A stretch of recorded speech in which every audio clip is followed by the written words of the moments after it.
I wake up and lie still for a moment, noticing how I feel. There's a familiar voice in my head, the one that usually rushes me into the day, listing all the things I need to do. But today, I decide to start differently. I place my hand on my heart and take a deep breath. I am learning to love myself. As I get out of bed, I resist the urge to grab my phone first thing. Instead, I stretch, feeling my body wake up. It's not easy to slow down, but I remind myself, this is what self-love looks like. I make a cup of warm tea and sit quietly, watching the steam rise. It feels good to give myself this moment. As I sip, I repeat an affirmation in my mind. I am worthy of love, exactly as I am.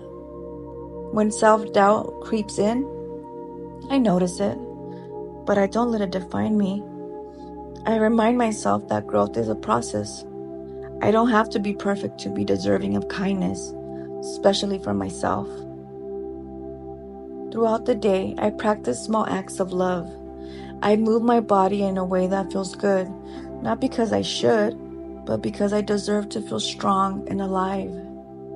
I speak to myself with a little more gentleness. I eat nourishing food, reminding myself that my body is my home.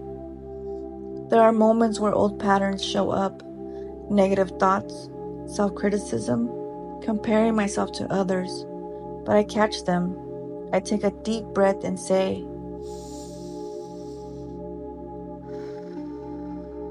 I am learning to love myself, one thought at a time. As the evening comes, I reflect on my progress.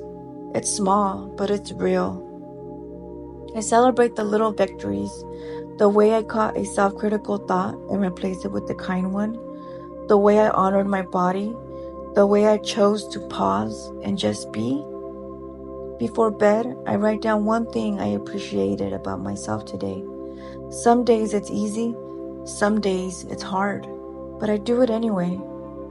Lying in bed, I whisper, I am proud of myself for showing up. And as I drift off to sleep, I know this is only the beginning, but it is a beautiful start.